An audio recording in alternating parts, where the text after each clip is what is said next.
پیارے بچوں، ایک دفعہ کا ذکر ہے، جنگل میں سے ایک بکری گزر رہی تھی۔ بکری کی نظر ایک شیر کے بچے پر پڑی۔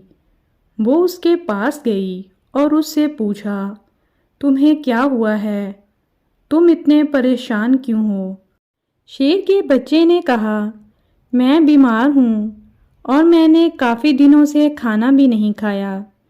بکری نے پوچھا، تمہارے ماں باپ کہاں ہیں؟ شیر کے بچے نے جواب دیا، میرے ماں باپ نہیں ہیں، میں اکیلا ہی ہوں۔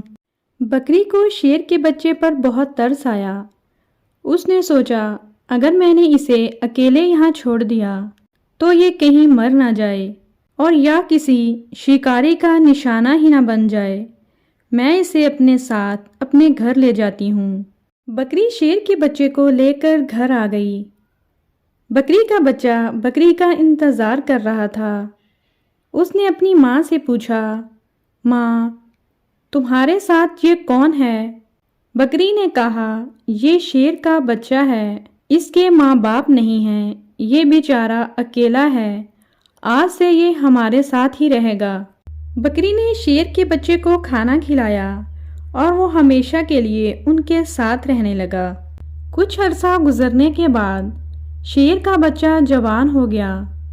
ایک دن بکری گھاس کھا رہی تھی اور شیر کا بچہ بکری کی رکھوالی کر رہا تھا۔ اوپر سے ایک کوا گزرا۔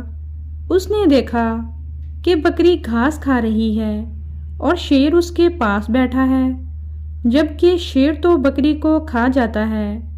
مگر ایسا کچھ نہیں ہوا۔ یہ کیا ماجرا ہے؟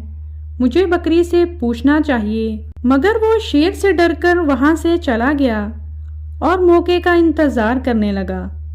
ایک دن کوا موقع پا کر بکری کے پاس گیا اور پوچھا کہ کیا ماجرا ہے۔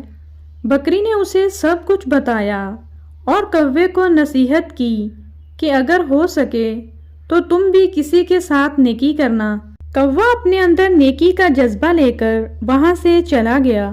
ایک دن کوے نے دیکھا ایک چوہا ٹھنڈے پانی کے تالاب میں گرا ہوا تھا۔ چوہا باہر نکلنے کی کوشش کر رہا تھا مگر ڈوب رہا تھا۔ کوے کو بکری کی نصیحت یاد آئی۔ اس نے چوہے کو پانی میں سے نکالا۔ کچھ دیر گزرنے کے بعد چوہا وہاں سے چلا گیا۔ چوہے کے جانے کے بعد کوا اڑنے لگا تو اس سے اڑا نہ گیا۔ چوہے نے اس کے پر کاٹ دیے تھے۔ کوا اپنے آپ کو کوسنے لگا کہ اس نے چوہے کی مدد ہی کیوں کی۔